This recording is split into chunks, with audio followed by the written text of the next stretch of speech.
வணக்கம் நண்பர்களே. இந்த வீடியோல நம்ம சனி வக்ரகால பலன்களை பத்தி பார்க்க போறோம். சனி வக்ரம்னா என்னது, வெவ்வேறு ராசிகளுக்கு இதனால வர பலன்கள் என்ன, ராசி நட்சத்திரங்களுக்கு பரிகாரம், அப்புறம் எந்த கோவில்களுக்கு செல்லலாம், இத பத்தி எல்லாம் நாங்க பேசியிருக்கோம். சோ கடைசி வர இந்த பதிவு பாருங்க. வணக்கம் சார். வணக்கம்மா, எப்படி இருக்கீங்க? நல்லா இருக்கேன் சார்.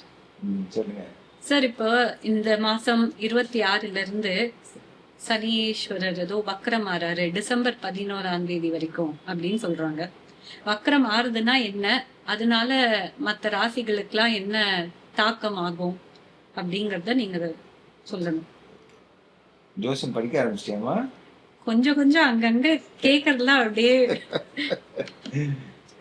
வக்ரமாகிறாருனாக்க எந்த கிரகமும் வக்ரமாக பேசிக், இது வந்து ஒரு இல்யூஷனல் எஃபெக்ட் தான். ஓகே.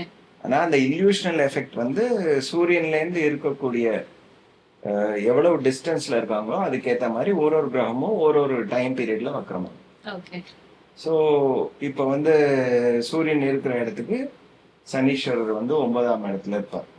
இருக்கும் பொழுது அவர் வந்து வக்ரமா இருக்கிறார். அது ஒரு பர்டிகுலர் டிகிரியில இருக்கும்போது வக்ரமாகி அவர் வந்து டிசம்பர் 11 வரைக்கும் வக்ரமாகும். பொதுவா எந்த கிரகமும் வக்ரமாகினால் அது வந்து எந்த ராசியில இருக்கோ அதை தாண்டி அதற்கு முந்தின ராசி அதனுடைய பலன்களை எல்லாம் தரணும் அப்படிங்கிறது. அதுக்கும் மேல வக்ரமாறாருனாக்கா நேச்சுரல் மோஷனுக்கு அகேன்ஸ்டா இருக்கு இல்லையா? ஸோ பலன் வழியா பார்க்கும் பொழுது நமக்கு வந்து எப்படி இருக்கும்னாக்கா, செய்த வேலையை திரும்பி செய்ய வேணும், இல்ல அந்த விஷயத்துல ஒரு தடை வருவது, அதை வந்து திரும்பி பார்க்க வேண்டிய ஒரு சூழல் வருவது, இந்த மாதிரியான விஷயங்கள். அதுக்கும் மேல ஒரு வக்ரமான கிரகம் அப்படின்னு சொன்னாக்கா அவங்களுடைய பலன்கள் வந்து எக்ஸாக்டா ராகு கேதுக்கள் இருக்கக்கூடிய இதோட இணைஞ்சிடும். சோ ராகு கேதுக்கள் கூட இணையும் பொழுது நமக்கு வந்து அதனுடைய தாக்கம் பாசிட்டிவா நெகட்டிவா தெரியாது. அது அதிருஷ்யமாவும் இருக்கலாம், அதிர்ஷ்டமாகவும் இருக்கலாம்.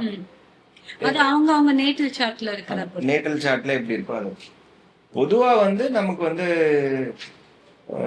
ஜாதகத்துல வந்து நம்மளுடைய ஜாதகத்துல வந்து வக்கரமான கிரகங்கள் இருக்கு அப்படின்னா இந்த டைம் பீரியட்ல வந்து சனீஸ்வரர் வக்கரமாவே இருக்கிற நேச்சுரலான இந்த டைத்துல வந்து அவர் வந்து நல்ல எஃபெக்ட் கொடுப்பார். இல்ல அவர் நேர்ல இருக்காரு, அவர் நேர் மூவ்மெண்ட்ல இருக்காரு அப்படின்னாக்கா இந்த டைம் பீரியட் கொஞ்சம் ஜாகிரதையாக இருக்கணும். அதனாலதான் அது வந்து ஜாகிரதையாக இருக்குன்னு சொல்றேன். சார், இந்த காலம் தனுர் ராசி அன்பர்களுக்கு எப்படி இருக்கும்?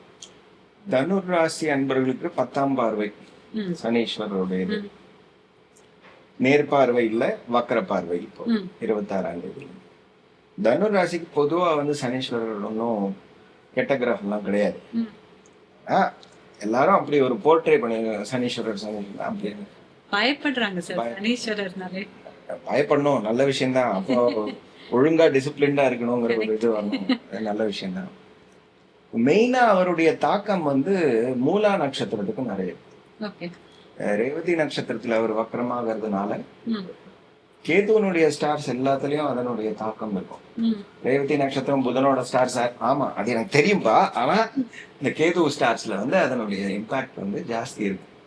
அதுலயும் மூலா நட்சத்திரத்துல நிறைய இருக்கும். எனக்கு அது வந்து நமக்கு 10ஆம் இடமாக வருது சனீஸ்வரர் இருக்கிறதுக்கு. ஸோ அதனால இப்ப வந்து அவருடைய மூமெண்ட் இப்ப பொதுவா அவர் வந்து 4ஆம் இடத்துல வக்கரமாகிறார் அப்படின்னு சொல்லும் பொழுது மேஜரா வந்து படிப்பு சம்பந்தப்பட்ட விஷயங்கள். ஒரு கோர்ஸ் ஜாயின் பண்ணிருப்பாங்க பசங்க, இல்லம்மா வேண்டாம் எனக்கு பிடிக்கல நான் வேற ஏதாவது பண்றேன், இப்படி ஒரு மாற்றங்கள் வரலாம்.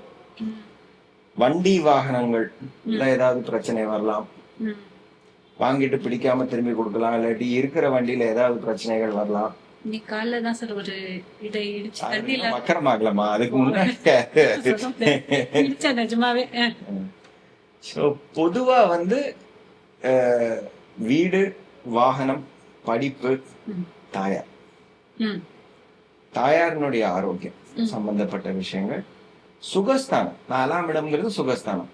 டயத்துக்கு சாப்பிடுறது, டயத்துக்கு தூங்குறது, நமக்கு வேணுங்கிற சொகுசான ஐட்டம். வண்டியில போறோம்னா அந்த வண்டி நல்லா இருக்கணும்ல, அதுல ஒரு ஏதாவது ட்ரபிள் வந்துட்டு அந்த சுகக்கேடு அப்படிங்கிறது வரும். ஸோ அந்த சுகக்கேடுங்கிறது வந்து இந்த டைத்துல வந்து நல்லாவே வரும். பொதுவா 4ஆம் இடத்துல சனீஸ்வரன் இருந்தாலே அது உண்டு. அதுவும் இப்படி இருக்கும் பொழுது வக்ரமாகும் பொழுது இன்னும் ஜாஸ்தி ஆகிறதுக்கு வாய்ப்பு ஜாஸ்தி. சோ இந்த விஷயங்கள்லாம் பார்த்துக்கணும். சரி, அவர் வந்து ரேவதி நட்சத்திரம் 2ஆம் பாதத்துல வக்ரமாகிறார். எப்படி இருந்தாலும் வக்ரமானார்னாக்கா கும்பத்தினுடைய ரிசல்ட்டை கொடுத்துதான் ஆகணும். கும்பத்தினுடைய ரிசல்ட் அப்படின்னு சொல்லும் பொழுது கும்பத்துல வந்து ராகு இருக்கார். இவருடைய டைரக்ட் அசிஸ்டன்ட் அங்க உட்கார்ந்து. சோ நிறைய விஷயங்கள் பாசிட்டிவா நடக்கும். இவங்களுக்கு வந்து சப்போர்ட் சிஸ்டம் கிடைக்கும். புது விஷயங்கள் ஏதாவது ட்ரை பண்ணா அது வந்து சக்சஸ்ஃபுல் ஆகும். அதுவும் வந்து ஆகஸ்ட் மாசத்திலேயே வந்து அவர் வந்து இதுக்கு மாறிடுவார், அவிட்டத்துக்கு மாறிடுவார். மாறும் பொழுது ஒரு சுப செலவு வரலாம். அதே மாதிரி கிடைக்க வேண்டிய லாபங்கள் ரொம்ப நாளா தட்டி போயிட்டு இருந்தது திடீர்னு வரலாம். இந்த மாதிரியான விஷயங்கள் நினைக்கலாம். ப்ராப்பர்ட்டி சேல் ஆகலாம். இல்ல அப்படின்னாக்கா இந்த மாதிரி விஷயங்கள்ல சின்ன சின்ன சின்ன சின்ன இன்னல்கள் வந்துங்க. 3ஆம் இடத்தை தாக்குறதுனால மனோஸ்தானம் இல்லையா, மனம் கொஞ்சம் ஸ்டடி பண்ணி வச்சுக்கணும். ஒரு தேவையில்லாத பயமாக இருக்கலாம், இல்ல ஒரு டிப்ரெஷன், அப்ரெஷன், சப்ரெஷன், கம்ப்ரெஷன் என்னெல்லாமோ சொல்றாங்க, அதுல எதுலயாவது போய் குதிக்கலாம்.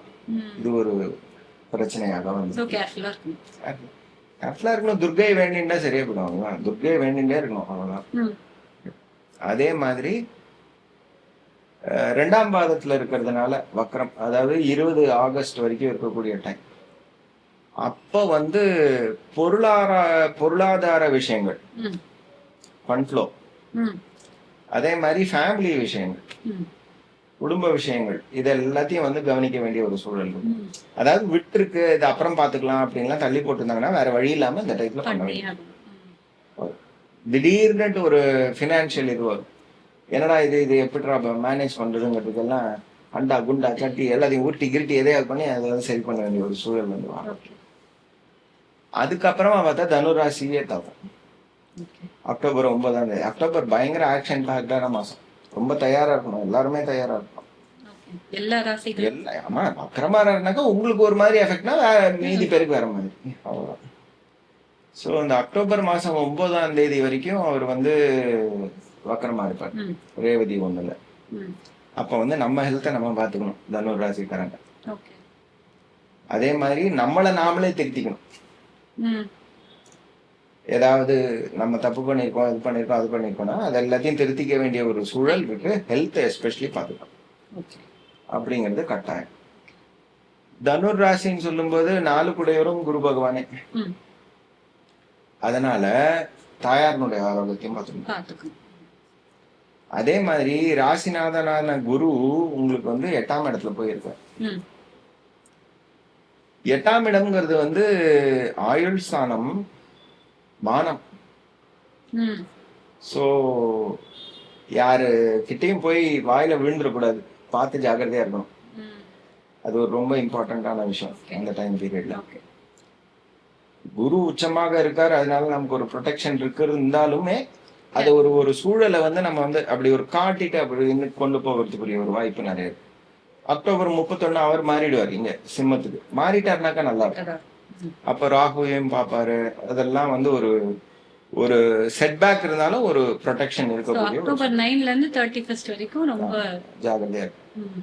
அக்டோபர்ல வந்து மீதி 2 கிரகங்கள் சுக்கிரனும் புதனும் வக்ரமாக இருக்கு. உங்களுக்கு 11ஆம் இடத்துல.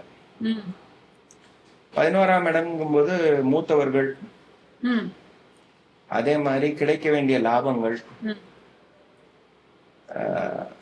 தாத்தா பாட்டி, யாரு நம்ம லைஃப் பார்ட்னர் சைடுல இருக்கக்கூடிய தாத்தா பாட்டி, இந்த மாதிரியான விஷயங்கள், இது எல்லாத்தையும் கவனிச்சு பார்த்துக்கணும். இதுல நிறைய அப் அண்ட் டவுன் இருக்கும். இந்த டைம் பீரியட் வந்து 3ஆம் தேதி அக்டோபர்ல இருந்து ஆரம்பிச்சு 14 நவம்பர் வரைக்கும் 2 பேரும் வக்கரமா இருக்கும்.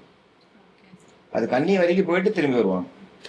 சோ அதனால நிறைய விஷயங்கள் வந்து அதை தாங்கி இருக்கும். அதுக்கு மேல ராகுவும் அவிட்டத்துல இருக்கிறதுனால நிறைய விஷயங்கள் விருச்சிகத்தினுடைய பலன்களையும் இதையும் துலாத்தினுடைய பலன்களையும் சேர்த்து தரக்கூடிய ஒரு அமைப்பாக இருக்கும்.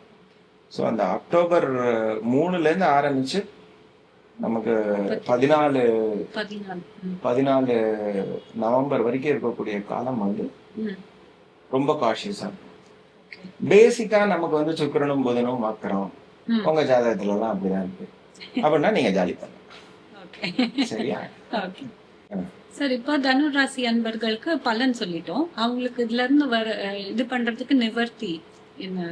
பொதுவா வந்து எந்தெந்த நட்சத்திரத்துல பிறந்திருக்காங்களோ அந்தந்த நட்சத்திர கோவில்கள் அதுதான். அந்த கோயிலுக்கு அந்த நட்சத்திரத்தை அன்னைக்கு ம். போய் தரிசனம் பண்ணிட்டு வந்தாலே நிறைய நிவர்த்தி. ஓகே. இப்போ மூலா நட்சத்திரம் அப்படின்னா மூலா நட்சத்திரத்துக்கு வந்து திருவள்ளூர் மாவட்டத்துல, சென்னை பக்கத்துல திருவள்ளூர் மாவட்டத்துல மப்பேடுன்னு ஒரு இடம். அங்க வந்து சிங்கேஸ்வரர், ஓகே. அங்க போயிட்டு வருது, அவர் தரிசனம் பண்ணிட்டு வருது மூலா நட்சத்திரத்தை அன்னைக்கு. ஓகே. ஞான ஆஞ்சநேயர் வீணையோட இருக்கும். ஓ, ஓகே. ரொம்ப விசேஷமான கோயில். அந்த கோயிலுக்கு போயிட்டு வர்றது. ம். அங்க போனீங்கன்னாக்கா எப்பவுமே வெறும் கையோட போகக்கூடாது. ம். ஏதாவது வாங்கின்னு போங்க. ம். பேர்ல அர்ச்சனை பண்ணிக்கணும்னா பண்ணிக்கோங்க. அட்லீஸ்ட் நெய், தீபத்துக்கு நெய், ம். மாலை, ஏதாவது வாசனை திரவியங்கள் அதெல்லாம் வாங்கிட்டு போகணும். அபிஷேகத்துக்கு அதுக்கு வாங்கிட்டு போயிட்டு ஒரு 40 நிமிஷம் ஸ்பெண்ட் பண்ணிட்டு ம். வாங்க. நல்ல ரிசல்ட். வருஷத்துக்கு ஒரு தடவையாவது போகணும். அதுவும் இந்த டைத்துல போயிட்டு வர்றது ரொம்ப ரொம்ப ம். ஓகே. இது பூராடம் இருந்தா எங்க போலாம் சார்? பூராடம் வந்து ஜலம், ம். நீர் தத்துவம் உள்ள நட்சத்திரம். ஓகே. இவங்களுக்கு வந்து ஆகாஷபுரீஸ்வரர். ஓகே. அது எங்க இருக்கு? ஆகாஷபுரீஸ்வரர்னுட்டு தஞ்சாவூர் மாவட்டம். ஓகே. அங்க வந்து தரிசனம் பண்ணிட்டு வர்றது, எஸ்பெஷலி பூராட நட்சத்திரத்தை அன்னைக்கு. ம். அது பூராட நட்சத்திரத்துக்கு ஒரு விசேஷமான இடம். ம். அதையும் தவிர இந்த வாஸ்து சாஸ்திரத்துல எல்லாம் ஈடுபடுறவங்களுக்கு வந்து அது ரொம்ப ரொம்ப விசேஷமான இடம். ஓகே. அங்க போயிட்டு வர்றது, பூராட நட்சத்திரத்தை அன்னைக்கு போயிட்டு வர்றது, தரிசனம் பண்ணிட்டு வர்றது. அவங்க வந்து நிறைய வந்து நீர் சார்ந்த விஷயங்களா கொடுக்குறது. ஓகே. அபிஷேகத்துக்கு பன்னீர் வாங்கி கொடுக்கறது, கொடுக்கணும். ஓகே. இதெல்லாம் பண்ணாங்கன்னாக்கா அவங்களுக்கு ரொம்ப ரொம்ப நல்ல ரிசல்ட். ஓகே. சார், உத்திராடம் நட்சத்திரத்துக்கு? உத்திராட நட்சத்திரத்துக்கு வந்து பிரம்மபுரீஸ்வரர் கோவில். ஓகே. 2 பிரம்மபுரீஸ்வரர் கோயில் இருக்கு. ஒண்ணு வந்து நமக்கு வந்து திருச்சி மாவட்டத்துல இருக்கு, ஓகே. சிவகங்கையில இருக்கிற பிரம்மபுரீஸ்வரர் கோயில். ஓகே.